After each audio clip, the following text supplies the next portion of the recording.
Gather, veterans. It's time to join the fight. The long war begins.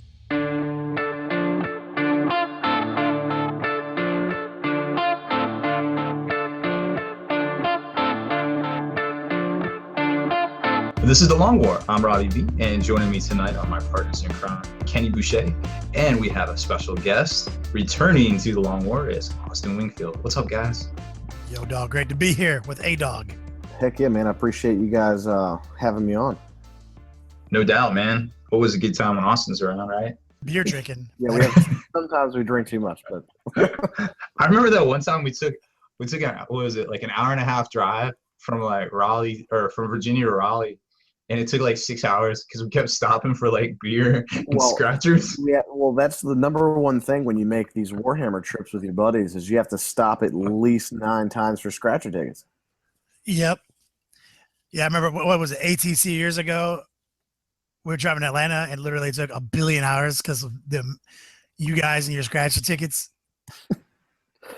It's an addiction that, drinking, having fun in general is what we like to do, so. I'll never forget that trip. Oh, it was definitely epic. We've had some crazy ATC road trips, that's for sure.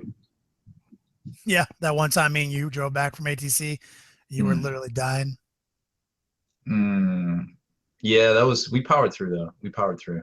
We took like 3 power naps in the fucking Smokies.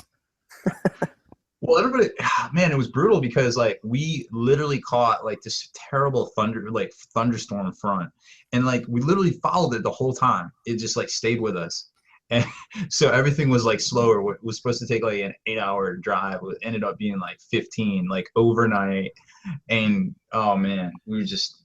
That's also the fun fact. That's also the trip I learned on that Rob doesn't have a sense of smell.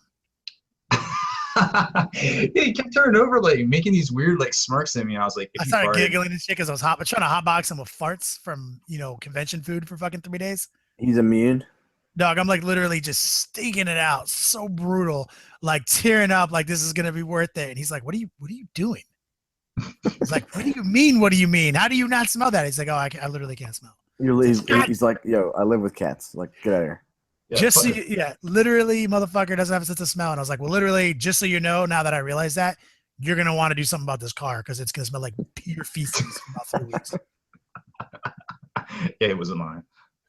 I think like somebody drew Sharpie on you, and the Sharpie like. Oh, somebody drew some Sharpie on my face or something. Yeah, and you fell asleep against the chair. The leather chair. And the leather, yeah, and the Sharpie transferred onto the leather. And I was like, I don't know how I'm gonna clean this off because it said like Kenny like in backwards on my. Like a penis going into my mouth, so like. There was a penis involved. Yeah. So I want to know who drew on you. I forget who. Maybe it was it Johnny Rock? It sounds like something he would. There's do. no way I can remember. Oh man, it was. If I had to remember every time there was a penis drawn on my face, like this is no way.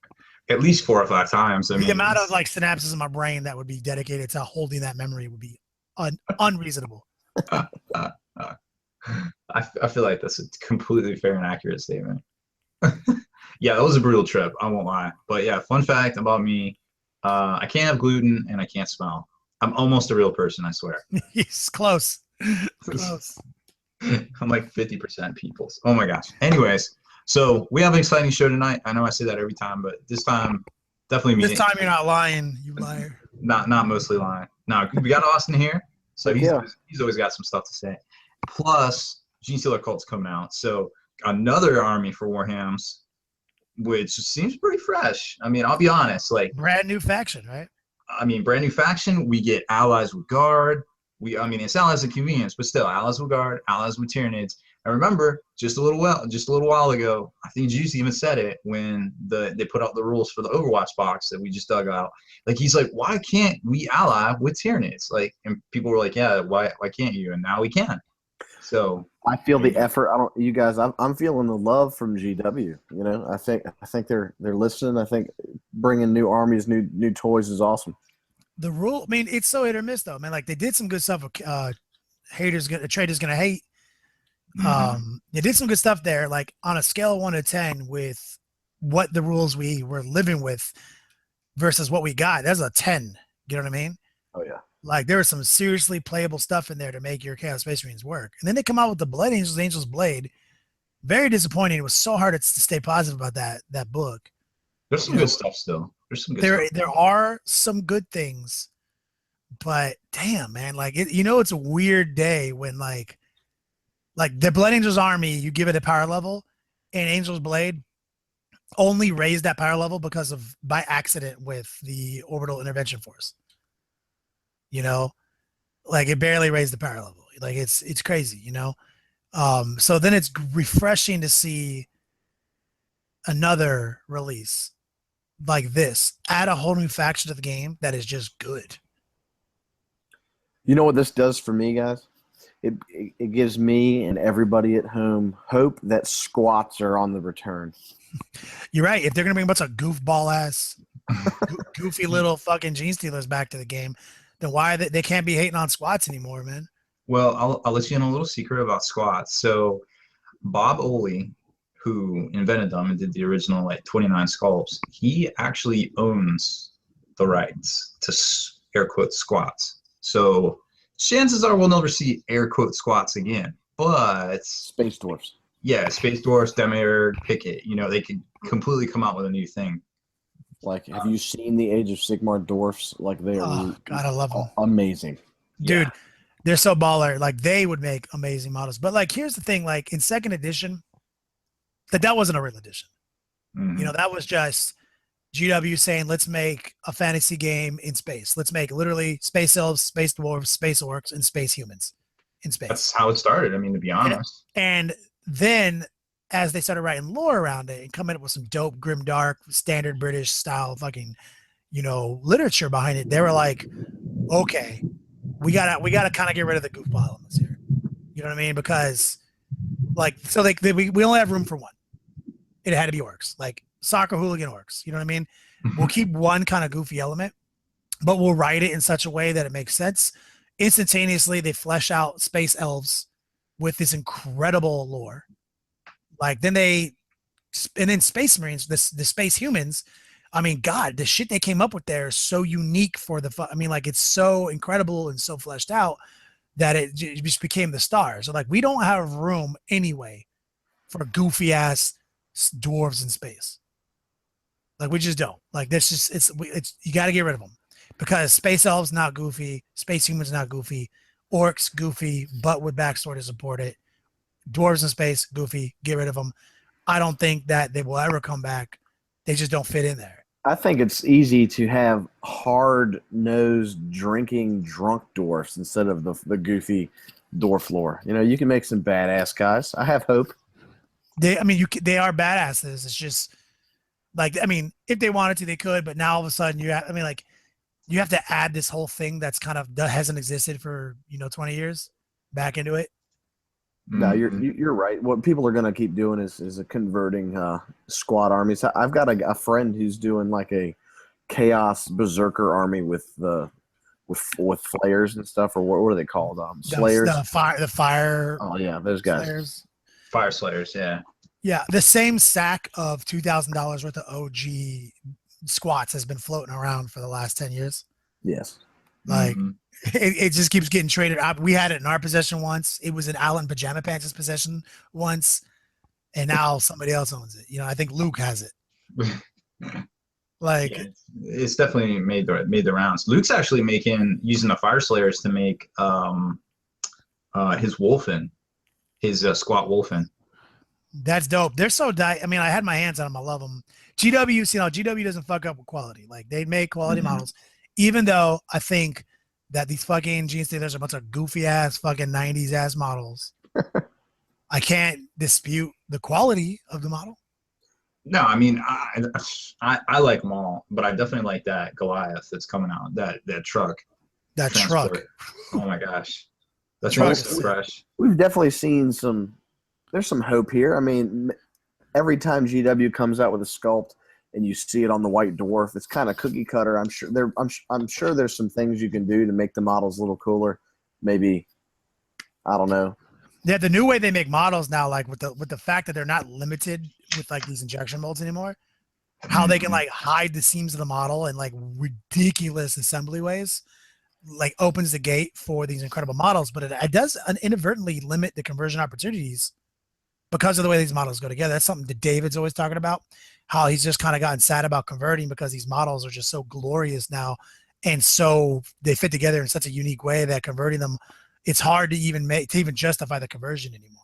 Yeah, if you start looking at some, even the Age of Sigmar, like the corn stuff that came in Gorchos, and like some of them, their arms are attached, some of their heads are attached, some they aren't. It's all just kind of like a mixed bag. Like Karn, for instance, half his stuff was attached. Like his upper thigh is detached from his lower greaves, and the front chest connects. Like it's such a weird, but it gives you the maximum detail though. Mm-hmm. Well, I can't complain about the detail. No, not at all. Stuff's amazing. Well, let's run down what's coming out for the Genestealer Cult in the next. Well, we can do this week and next week because we have both the lists. So this week is obviously the Codex. Then we got the 2 boxes of hybrids and acolytes as well, or acolytes, and then the dice, which promptly sold out everywhere. The data cards, which apparently this is the last time they're doing data cards. Are those dice that are like translucent and shit? They look pretty fresh, but the symbol's on the 1 again. So I'm like, dang. I thought the symbol was on the 6, man. Fuck. How on earth do you sell out a dice like that with the symbols on the 1? Especially as a company now that's made symbols on the 6s and the 1s now. They've already gone and made the good ones before. Mm-hmm. That's like, I can't even use them together, bro. No idea. I don't know. But somebody there is sleeping on the job, I guess. I don't know. But I mean, it's still cool. That's a solid release, like a solid week 1 release. It is a solid week 1 release, no doubt. Mm-hmm.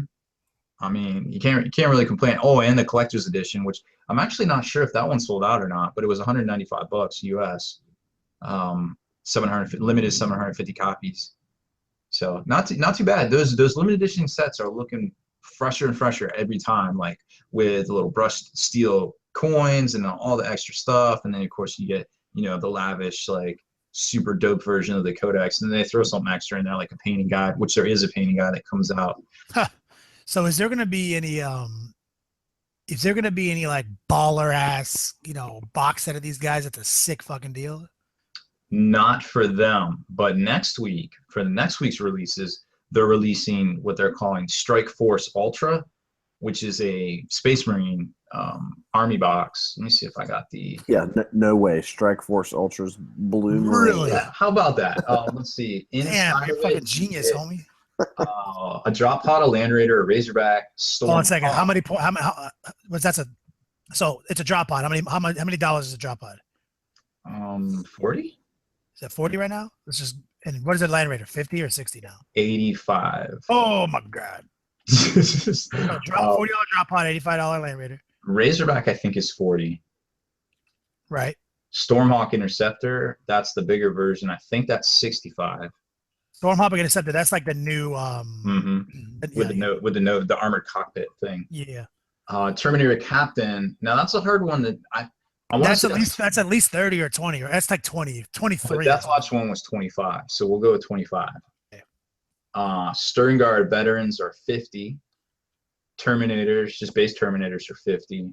That's shooty Terminators. I guess, yeah. Let me look at the picture. Yeah, they're shooty. That's 50. And a 10-man tack squad is 40 as well, right? 40? It's 40. So what's that out? $395 worth of goods, MSRP.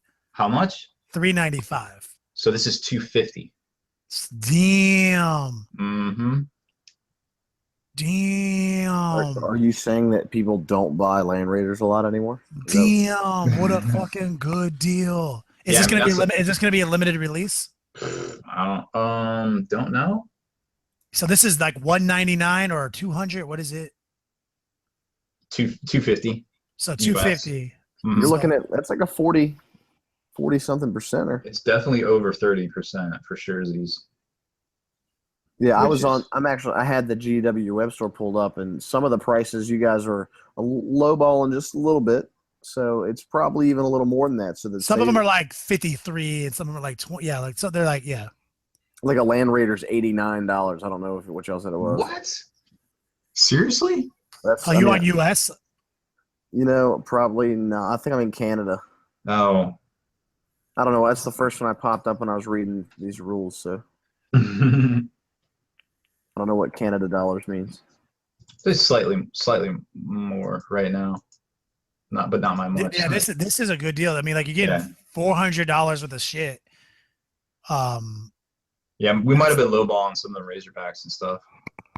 That's pretty sick, man. I'm not sure. But yeah, that's a good deal. So there's no Genestealer Cult deal yet, but you never know. That might be a start collecting box. And like we were talking about on the pregame, the webcast, that is, Games Workshop came out with a ton of bundle deals on Black Friday last year, 2015. What we didn't know was that was going to be like the new standard for 2016, because in January they dropped all those dope start collecting boxes. Well, not all of them. There's been 21 so far throughout the past 9 months, but we could always get one of these at some point as well. So there's always that opportunity for a Deathwatch one or a Genestealer Cult one, drop them the same week back to back. This is called Strike Force Ultra? Strike Force Ultra, yep. When does it come out exactly? What was that again? That would be the 8th. What is next Saturday? So it goes on pre-order the 1st. It comes out the 8th, yep. And this is not limited, or? It probably will be, but, air quotes limited. It's hard to say. They usually do like a one print of the army boxes. Like the stuff that came out last holiday only stuck around till the spring, and then it was kind of done. So I imagine this one won't be around past say January. Who knows though? I mean, they could keep reprinting it if it sells well, right? Apparently it also comes with a unique formation as well, which is pretty cool, because who knows? Maybe it's a Assault Out of Deep Strike Part 15. I heard a lot of people can assault after deep striking now. It's sort of a thing. We'll definitely get to that when we get to Genestealer Cult rules. So next week's releases are even more comprehensive for Genestealer Cults. They got the Brood Coven, the Goliath, that's the truck. That's $60. You get your version of the Lehman Russ for $55. The Alkalite Icon Ward, which is basically their standard bearer, for $25. The Armored Claw, which is I forget which the Armored Claw is, but it's one of the formations. It's at $55. They're also coming out with a battle mat, but it's a 4x4 battle mat, so I guess it's more geared towards the Kill Team games, because you play those on a 4x4. And there's the Neophyte Hybrid Squad that's coming out as well. It's funny that you mentioned that, Rob. I was just thinking, we were investigating the original Genestealer. It was like 2015 when that came out. That came out with Deathwatch. I'm curious if they're going to come out with something where it's going to be like Deathwatch versus Genestealers on that 4x4 or something like that. Maybe they could. But remember too, we're always on the lookout, and we're going to see it in some of these rules we talk about on the podcast here. But remember Age of Sigmar, if you play 1,000-point games, you play on a 4x4 table. If you play 2,000, it's a 4x6. You play over that, it's a 4x8.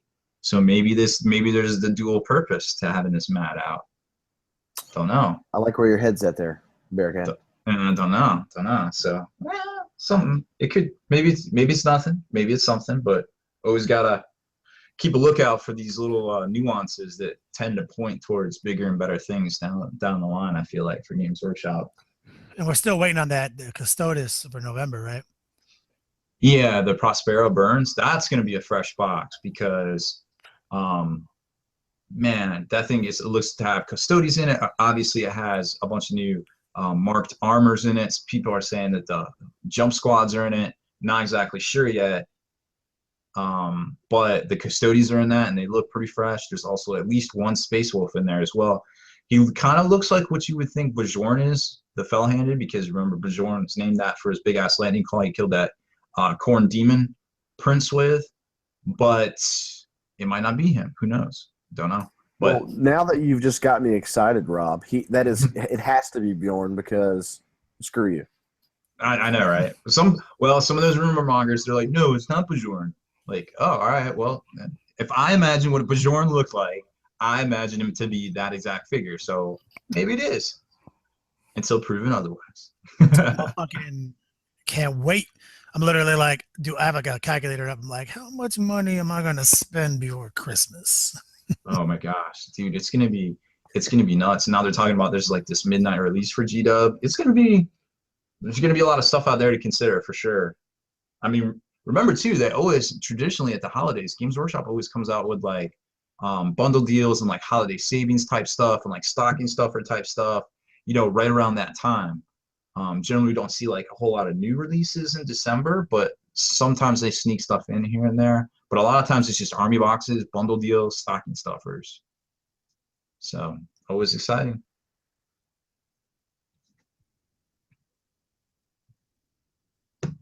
Dramatic pause. Yeah. Dramatic long pause. Sorry, I'm like, out there a little bit.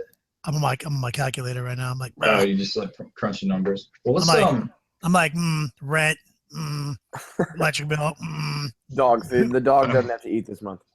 Ultra Strike Force. She can eat some of your food, right? She eats people food. All right, so that's a pretty intense release. So you want to break it down? Talk about Genestealer Cults and why they don't suck. Yeah, let's get right to it. I know Austin's been scoping out these rules too. So I don't know what you guys do during the day, but I work and read 40K stuff. So I'm all about this stuff. So I don't think, like, it's hard to read these pieces of paper, but these pieces of paper have given us a lot of insight onto the true power of Genestealer Cults, which, Austin was talking about it before the show, and he was like, yo, do you realize that you can do turn 5 field badsies all day, every day? Yeah, they have that incorporated in their fluff, That is a faction rule, or is that a formation rule?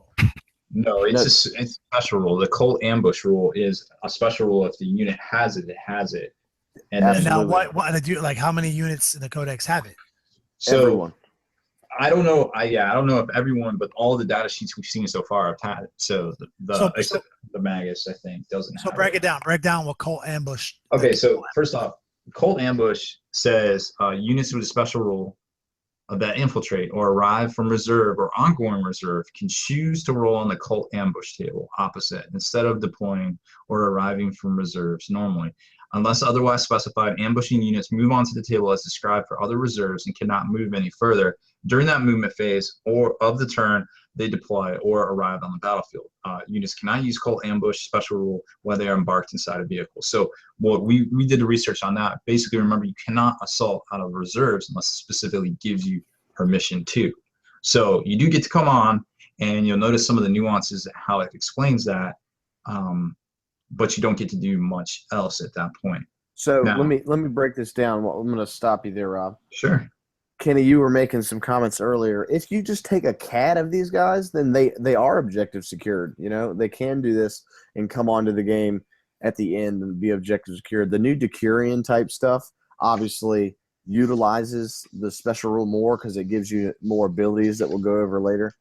But like the opportunity to come onto the table and use this new rule. So Cult Ambush, I'm sure we'll get Rob, you got the 1 through 6 dice roll. Yeah. I'm sure they're like, what ends up happening is exactly what the fluff says. And I don't know if you guys watch the GW, the Warhammer TV and these guys talking about the rules and talking about the new guys. Developers. Yeah. So they're all about the fluff. So they've really incorporated it here with this specific Cult Ambush rule. So it's a D6 chart, and the first result is the ambushing unit moves onto the board from your own table edge, which no loss, no big deal. That's what it normally does. 2 is a roll D6, and they basically arrive via the outflank special. It's verbatim outflank. Yeah, it's basically outflank without outflank. It's 1 to 2, it's left, 3 to 4, it's right, 5, 6, your choice. Number 3 is to set up the ambushing unit anywhere on the table that is more than 9 inches away from an enemy unit. You can alternatively set up the ambushing unit anywhere on the table that is more than 6 inches away from an enemy model, so long as no enemy model can draw a line of sight to them. And the first part of that is taken directly out of Age of Sigmar. And you're saying, so like, you set up 9 inches away from the enemy, and you're done with the movement phase, but you can still run and have fleet and fucking get within 3 inches of the objective. And shoot. It cannot move any further during the movement phase of that turn. Now, here's the caveat. It doesn't say anything else about the shooting phase, so theoretically, I guess you could run. 9 inches was a very thought-out measurement. Oh, it sure is. Like, that means if you get within 9 inches of an objective that somebody's on, you have to roll a fucking... I mean, technically, if you're exactly 9 inches away from objective, you can't get within 3 of it. Yeah. So you'd have to find an angle on the objective if an enemy was camping it. Where they couldn't see you. Where they didn't see you, but also if the enemy wagon wheels an objective, you can never get within 3 So inches. I need you guys. I'm gonna go ahead and start. I'll just start the banter now. It says if you infiltrate, you may roll on this table as well. So we're all in agreement that infiltrate, it allows you to deploy. So when you roll on this chart at the beginning of the game instead of infiltrating, you count as deploying. Therefore, everything that has scout in your army can then move again. Is that maybe going to be able to happen? So you infiltrate before you scout. So yes, you infiltrate first. So you roll on the chart originally. So now you. So yeah, at the very beginning of the game, and also when you infiltrate and you combat with scout, the closest you can ever come to the enemy is 12 inches. So if you have both sets of rules, yeah, you can set your whole army up 12 inches away from the enemy. Basically. 10-4. Which a lot of stuff does because it has. All the units I'm seeing here, except for the Alkalite, the Alkalite hybrids have both infiltrate and the cult ambush special rule. But there's an even better special rule we'll talk about here in a sec. Once we finish the chart for us then. So number 4 is set up the ambushing unit anywhere on the table that's more than 6 inches from an enemy model. Pretty solid, getting better. So this number right here, GG, you're always gonna get to that objective. Getting it.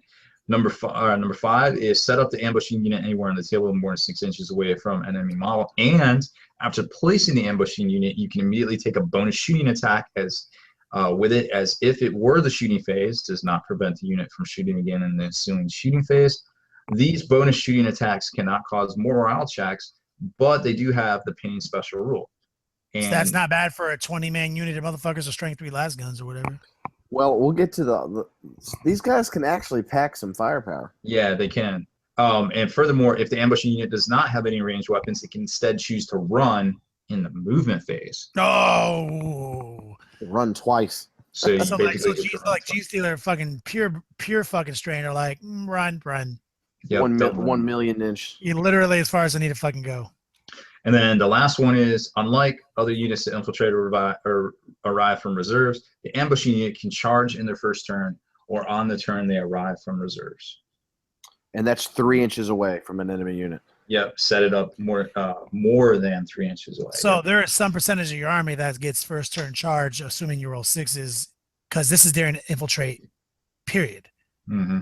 So right. Basically, if you have enough units in your army, you can bank on a certain percentage of those units being able to first turn charge. Well, that's what I'd like is you don't have to. I mean, if you roll a 6 on a unit that doesn't want to, it doesn't have to. It can deploy anywhere on the table. But all these guys have running attacks, so they're not all useless.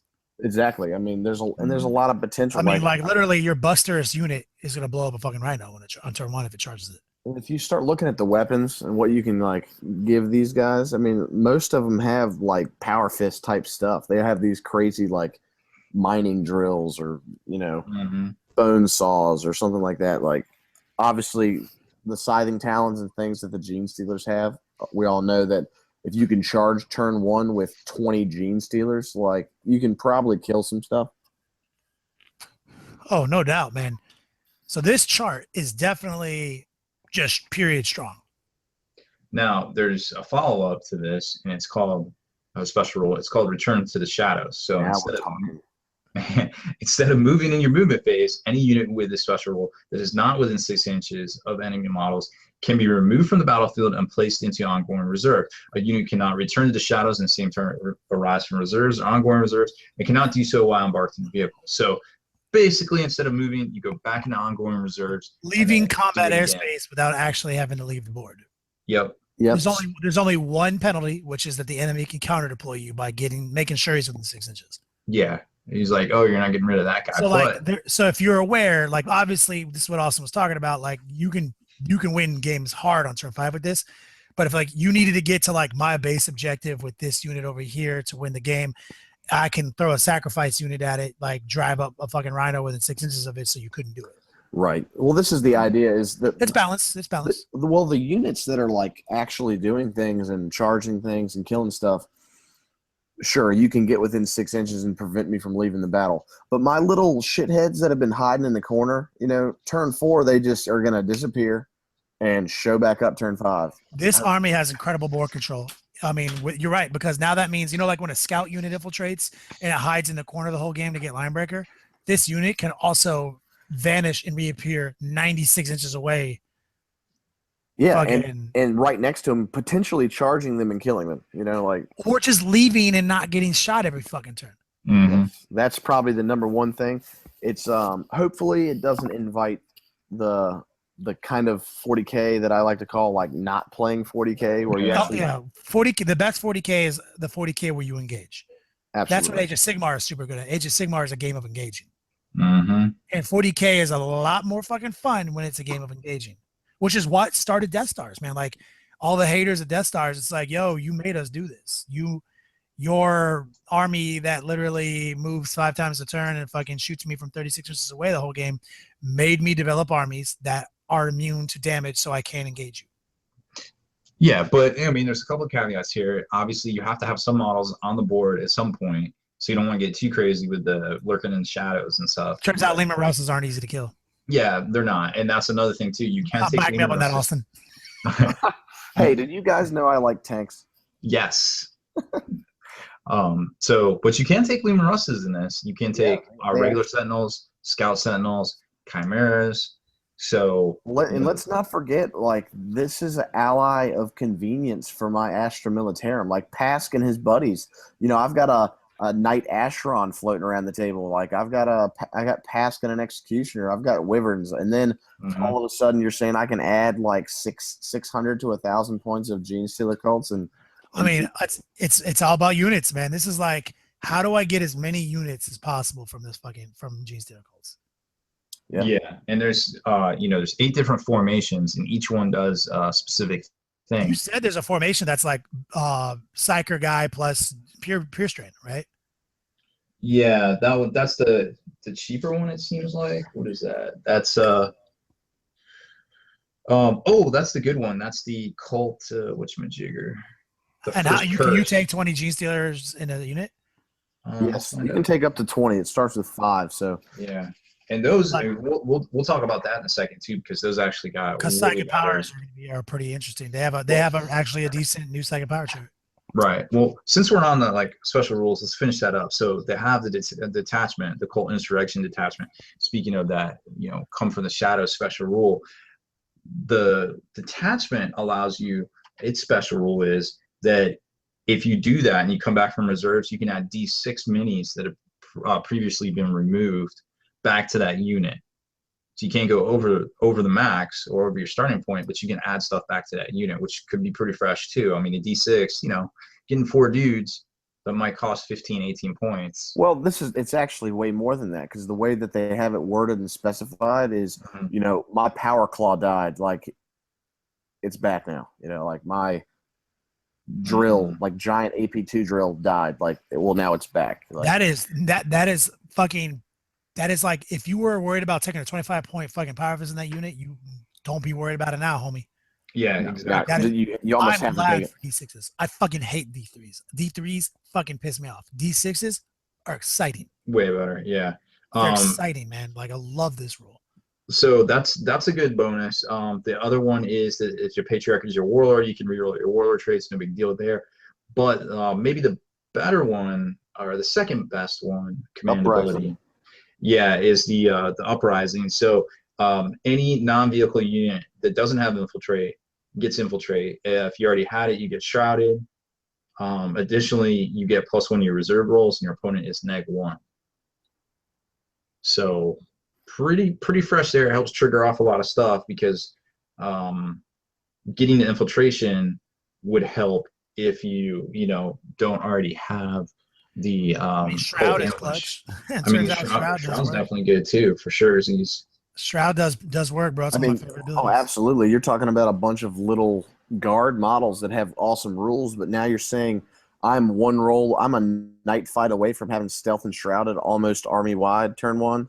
Mm-hmm. You're saying that I get to, because of this crazy fucking chart, that I'm gonna, even if I didn't get night fight, I have 2 up cover with everyone that needed on. Exactly. I mean, that sounds. I mean, sure, people can poke holes in this and whatever they want, but that's not awful, and I think you can game it. Yeah, winning 40K isn't always a linear, equation. Like, no, all day. A lot of things happen. A lot of if that, then this. And really. at the end of the day, the people with the most special rules typically win games. I agree. So let's run down the psychic powers since we're kind of in the special rules section here. So first off, there's obviously 6 plus Primaris. It's called the Brood Mind Psychic Discipline. The Primaris is called Mass Hypnosis. It's a malediction that causes the chosen unit within 24 to drop its weapon skill, ballistic skill, initiative, and attacks by 1. This is a power we talked about. Like combat-based maledictions. Is that not like verbatim from the Tyranid book? Is that not like paroxysm? Paroxysm is different. I think paroxysm forces you to take a leadership check first. So this is just better than that. This is like a weak version of enfeeble. But like I said, combat-based maledictions, like where you're saying like I need your unit to be weaker instead of having a blessing that makes me stronger, means that you're saying the unit you're going after, you need it to be weaker for you to win. Like it's so like I don't like maledictions like this, because every unit worth putting them on is shutting you down on 4s and 3s. You know what I mean? I agree. The only thing I can defend most of these powers, I believe Rob can back me up on this, like it's 24-inch malediction, so it gives you a play for Warp Charge 1, if you have nothing else to do. Yeah, no, I agree as well. It's well, not you can gamble with the power you really want. You can gamble with, let me maledict these guys, succeed it, and see if you make them sack 6 dice to stop it. True. That's there is a tactic, because like the psychic phase, there, if you're an army that likes psychic powers, there is a ebb and flow to tactics in psychic phase. Just like the old fantasy for sure. Then there's Pisonic Blast. It's a Witchfire, 24-inch, strength 5, AP 3, assault 1 blast. Like I said, I feel like if it was 12 years ago, that would be super scary. Yeah, they got to put power on there you don't care about, just so you can make the other powers better. Like that's how psychic powers work. No doubt. Did you get the Stimulus, Rob, the number 1 power? Oh, no, I skipped that one. So Stimulus is a blessing that grants the unit fleet, and Relentless also allows them to charge after running. Relentless is dumb, but every other thing on that chart, baller. It's a good shot. That's the Primus? No, that's the number 1 power. That's a 1? That's a good Well, let me get this right, just so we understand. Like, you can take, like, guards units. So we're talking about heavy weapons in guard blobs with Relentless isn't awful when you telling me I can deploy 6 inches away from you. Nope. No, I mean that makes plasma guns better. I guess it doesn't make plasma guns better, but like it's a useful power. Obviously, the thing that gets me fucking ready to go is this fleet and charge after you run. Yeah, that's obviously the jizz in your pants power. Yeah, no, it isn't bad at all. I'm a fan. Let's see what's the next one. Might from Beyond. It's a blessing. Target unit within 24 gains strength +1 and rage.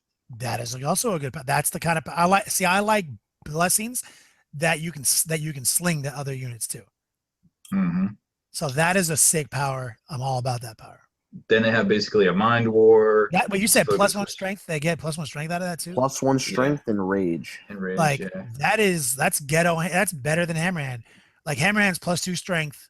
This is +2 attacks on the. This is 2 attacks on the charge, and +1 strength. That's a sick fucking ability. That you want to talk about this whole like. Remember we were talking about like, oh, even if you're Buster strength 3, 1 attack running guys can assault turn 1. Well, you obviously we all know that Hammerhands is a Death Star. This is you can toss this 24 inches. Yeah, this is saying, oh, my little 20 fucking guardsmen with strength 3 rending have strength 4 rending and 2 attacks on the charge. Like that's a dead Land Raider, son. That's like 3 whole points on a fucking armor 14 fucking vehicle, dog. Like that's Math. good shit, man. That's a good power. Next up is there's basically a mind war. It's not a big deal. You compare leadership values. If they on a draw, the target suffers -3 initiative for a turn. If the psyker wins, the target takes a difference in wounds. So basically, a mind war with a little bit better if you tie there. The one I like is mind control. It's a malediction within 24 inches. Choose a single non-vehicle model and make a shooting attack with it as if it was yours. That's straight Cabal right there. Mhm. That's all that it Mhm. is. Literally the Cabal power. I mean, but I ain't mad. I ain't mad one bit about that because, that gives you a chance to roll up on some cornered towel and just be like, Sorry, I had 20 Genestealers with 20 Genestealers will every time kill a Land Raider with that one buff. Can I let you in a little secret about Genestealers? What's that? If you have the Patriarch in the squad, they get Furious Charge. Oh my god, dog! Like, that's a whooping. Genestealers will kill a fucking Land Raider, dog. Because these Genestealers are three attacks. 3 attacks base. So they're already 5 attacks in charge. 50 attacks, right? Is 33 hits. 33 hits with strength 6 rending, right? Is 5.5 rends. And these are strength 6 rends, right? They start out at strength 4. 5, 6 with the malediction. Yep. Did I incorporate rage? Yeah, that's 5 you said they have 5 attacks. So now you're saying 12 on a rend. Mm-hmm. So that means just 3 ups, right? Mm-hmm. So that's literally that's 3.6. So it's literally what's the Patriarch stats? He'd be in the squad too, right? He would be.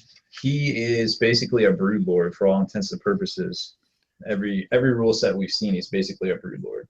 So like 12 Genestealers, like 12 or 13 Genestealers will kill a Land Raider with this combo. It's safe to say that if you have a unit of 20 Genestealers for fun, you could probably like first turn charge a Night Titan. 20 Genestealers is 20 Genestealers is 7.2 whole points and an armor 14 stat line. Mm-hmm. So 20 Genestealers is a dead fucking Night Titan on turn 1. How upset are you if I'm blowing up your Night Titan with Genestealers and then leaving the table next turn? And if you bought them the extra attack for 3 points a model, dog, you don't even need it. There's nothing in the game you don't blow up already with this combo. Mm-hmm. Like it's meaningless. Never buy the fucking extra attack because this psychic power does everything you need. Yeah, and you're probably gonna get it depending on how many psychers you take. Like this is crazy good, dog. This is literally, like you said, that's 7.2 whole points and an armor 14 stat line. And there's a 1 in 6 chance, based on the one formation we've seen with Genestealers in it, to get flesh hooks with these guys. Oh my god. Yeah. So right now, 1 in 6 tournament, one game in a GT, you'll be. How many hull points does a Mastodon have? 10. 10. So Ivan Valdyke just said a Mastodon would survive. You're right. He would.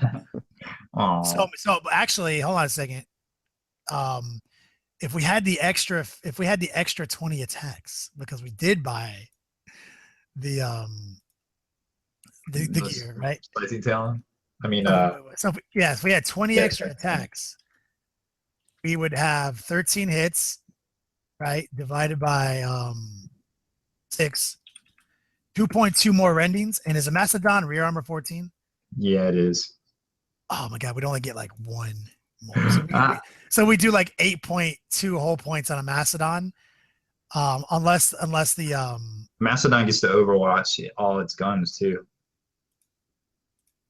Does which is a problem. Do we get Shroud on turn 1? I think they're BS2 too. Yeah, they're BS2 as well. But if this is the first turn of the game we have Shroud, maybe we're good to go. Probably not from those heavy flamers. That's going to be a problem. So we are not killing Mastodons with 1 Genestealer unit no matter what. Got it. No, not them or Warlord Titan, unfortunately. But they're still good. Kenny, right before you math hammered us and blew our minds with we can kill land raiders with Genestealers. Malediction, it was basically the Cabal psychic power, right? Yeah, but Number 5. I love that one. Like that's a very handy power. We don't know what level it's going to be. We can assume a 3 though, or a 2 at least. I'm almost thinking it's going to be verbatim. It's going to be. But it's a 24-inch range. The Cabal is 36-inch range, and you get free powers. Yeah, but these guys can just pop them anywhere. I'm not mad about 24-inch. Cabal. I mean, if the Cabal is worth 3, if the Cabal is worth 3, and they get 36 inches, and they get extra warp charge when casting it, this seems like it'll be worth 2. Yeah, I could see that. Let's see, upgrade. You can't upgrade the Magus. The Cabal. So. Yeah. True. Like the Cabal's version is basically a 1.5 warp charge because they get to add free warp charge to it. Yeah. I mean, it's still good to have. That's a handy fucking power, bro. Like, let me tell you how many times the fucking Centaurians kill the Centaurians power has fucking worked out for me. Like, well, I'm gonna let you. This is what's funny. Like, I'm running Renegades at the moment, and I have Cabal on foot, so this power is not as important because I can't enough. But what it does is it makes people castle. Like, if you have a big toy that you don't want me to use, you have to keep it away from me. What this allows you to do, because of these special rules, like, you can't hide, because they're literally going to pop up basically wherever they want and steal your toy. Yep. No, I love it when you're like, these Centaurians need to die, but so do these 10 Space Marines. I'll charge the Centaurians with my Genestealers, and the Centaurians will kill the 10 Space Marines. Thank you. Shit. So the last power on here, Telepathic Summons, is a conjuration, warp charge 2/3. You create a single unit. If you use 2 warp charge, 5 alkalites, 5 metamorphs, or 10 neophytes. 3 warp charge is 10 alkalites, 10 metamorphs, 20 neophytes, 4 aberrants, or 8 Genestealers. And these models can be equipped with the upgrades listed on their data sheet per the summoning rules. So basically, you get all your drills, your power fists, your whatever. So I want to blow some minds here. You guys ready for this? Yeah. Obviously, we don't have the codex yet, so I'm itching to read it, because the summoning rules will have to be redefined in the codex, because the only summoning rules we have currently are in the main rule book, and they're specific to demons. So if they have a summoning paragraph that describes conjurations in this army, I tell you probably that, like the demons, you can get a free sergeant upgrade. You can get a free banner. You can get a free something. It's going to give you free upgrades. I'm interested. It's going to be interesting to see what they allow. Like, can I get free heavy flamers in? Can I have 4 heavy flamers? In my 20 guard units that I just summoned out of the nowhere, like. Something like that would be fun. Yeah, that would totally be legit. Like, so they're saying you can take all the upgrades a unit can take, or it can be equipped with any upgrades listed on your data sheet as per the summoning rules. But again, we don't have the summoning rules. We don't know what their upgrades available are going to be. Right. We don't know what it's going to say in the actual. We know that for the demons, it's like icons and champions and stuff. Right. It's definitely demon specific in the main rule book. So they're going to have to. But that is technically every upgrade the demons get, except for a greater gift. It's literally every musician or a standard or whatever. Like, yeah, that's all a unit can get. You know what I mean? Like, did you know that 20 guardsmen have way more upgrade potential? Turns out. Oh yeah. And let's talk about that. I mean, how good is summoning 20 dudes? I mean, it's just as good as summoning in like 11 pink horrors to go summoning more stuff and going infinite. You know what I mean? No, 20 guys displace so much tabletop space. Like, it's such a real. Well, threat. which 20 is it? It's the Neophytes. Okay, so it's a little that's like guardsmen. Yeah, those are the little guardsmen dudes. But they're Genestealers, right? Aren't they like strength 3 rending? Yeah, the neophytes are the Gen 1, Gen 2 guys, I think. Trying to look at my sheet. Last time I checked, that's 3 attacks each, strength 4 rending on the charge with the second power buff.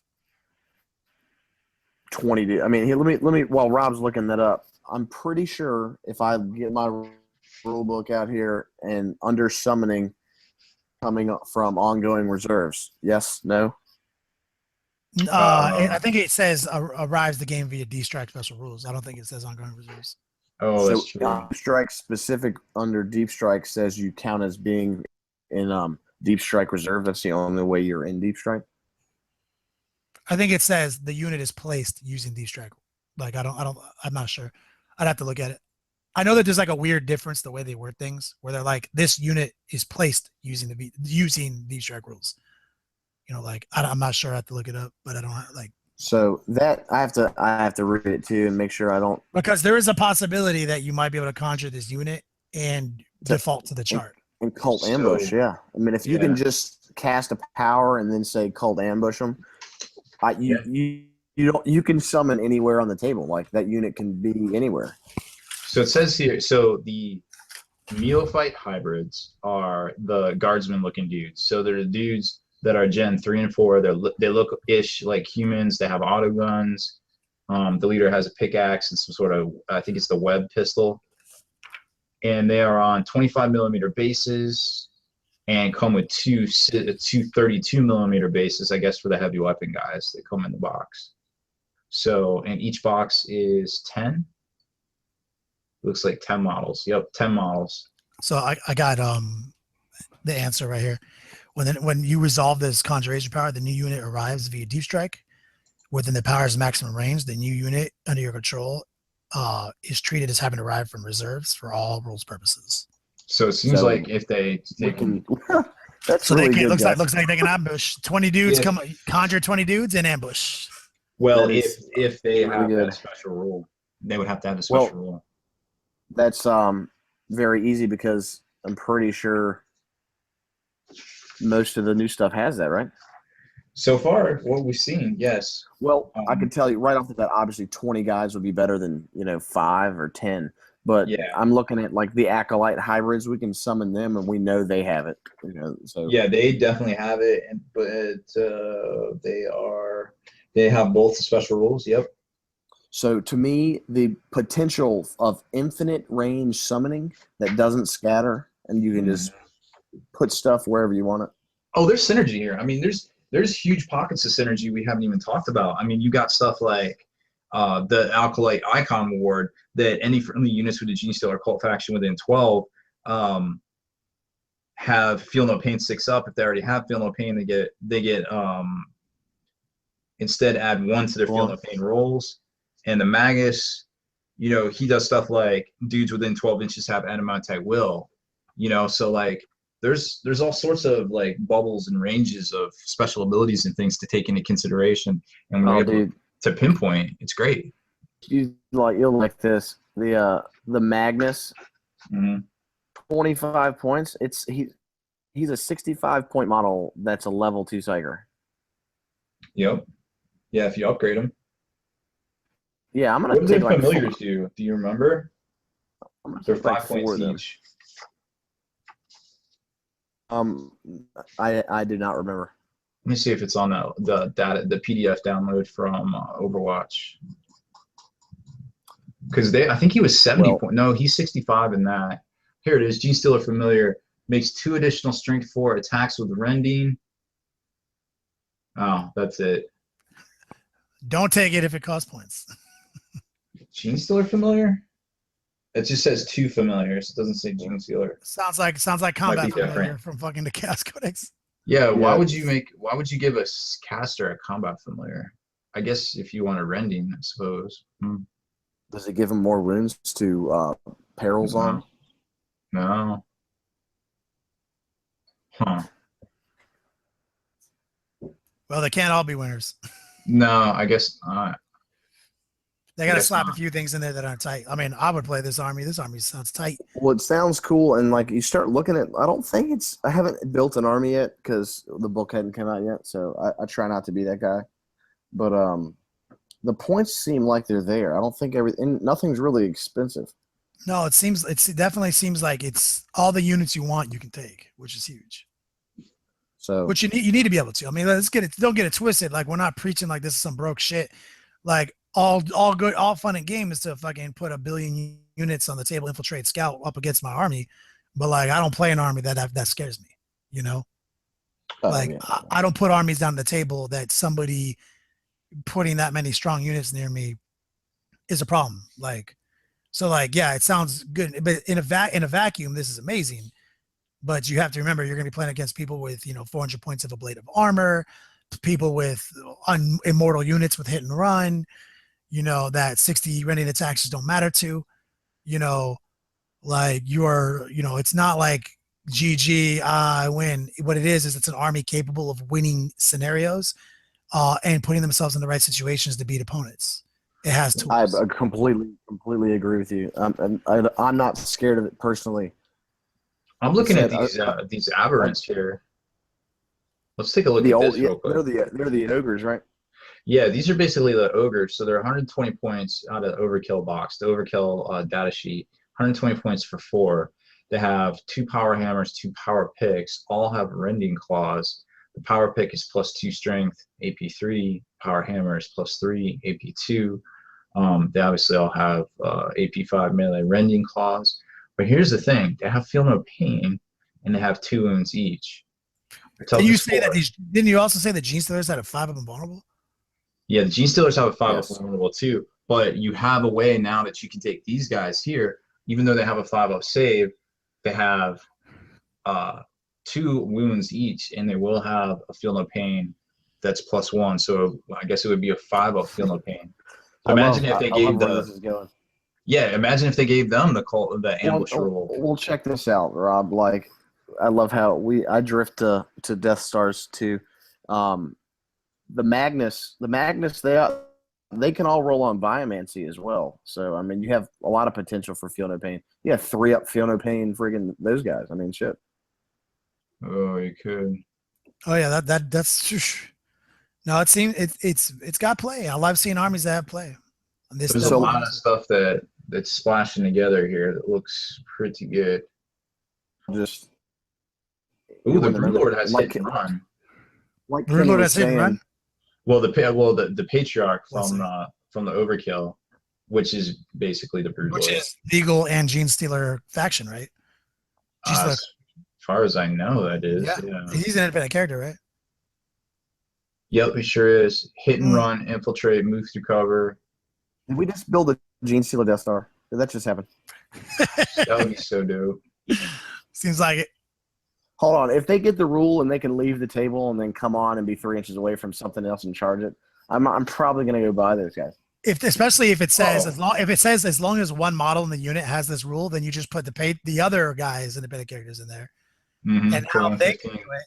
And now you have +1 strength, rage, turn 1 shroud, because as long as one model in the unit has shroud, like you can potentially make this ogre unit like 2 wounds +1 feel no pain. They might have 3 up feel no pain. Like what's their base strength? Tell me 5. Yeah, let me check. I think it's 5. But and they have a weapon that gives them +3 strength. Yeah, it's strength 5. Yeah, they got a +3 strength 1, a +2 strength 1. And it's pretty much got all the special rules: concussive, unwieldy. It's two-handed. So you can literally be like, here's 1 billion strength 9 attacks. I found some. I found a guy. Here you go, Rob. You can put the Primus Vorgan Trist in there. He's that's what I was talking about. That's great. Shit. Yeah, so, he's not bad for 65 because you get the familiar for freezies. So turns out Genestealer Cult Death Star possibly inbound. Could be. This will piss off Juice. Yeah, he's like, that's hilarious, actually. Now that I'm thinking about it. And all these models, you can find the other half of the Overwatch box or the Overkill box. You get for these big monsters. I think you get 20 of the Alkalites and 1, 2, 3, 4, 5, 6. I think you get 10 of the hybrids. You get 2 of the pure strain Genestealers and 4 of the aberrants. So I mean, plus you get the Magus, the Broodlord, and the familiars that they're and the Primus that they're basically selling for $60 in its own box right now. So that other half, that other half that people are trying to sell and get rid of suddenly became super dope to get. This is what I'm thinking, guys. Like, if we can find a cheap way to do it, the Magnus can roll on, obviously, the cool new powers. They can roll on biomancy. They can also roll on telepathy. So, like, obviously, the Death Star we just fabricated out of thin air isn't awful with, flying hive tyrants and get more psychic dice and do stupid stuff. So, I'm sure Juice will put this on camera when I buy him the models. All day. Man, I think we've been talking about Genestealers for an hour. Yeah, we definitely went. I got a lot more excited about them than I thought I would. I'm not gonna lie. Yeah, there's a lot of pieces here once we started looking at it and breaking it down. And this is even the tip of the iceberg, really. I mean, we don't even know the fucking points on half of this shit. We don't even know.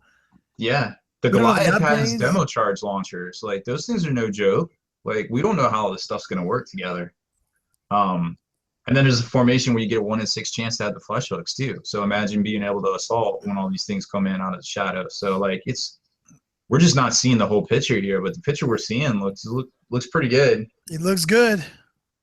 Good. I'm stoked from all angles there. So yeah, we'll call it at this. We'll get Juice in here soon and get his thoughts on the matter. Of course, we'll all have the books this weekend and be breaking it down in our Beats Labs and getting back with you probably. I know Kenny, as soon as we start talking, is going to automatically make an army list.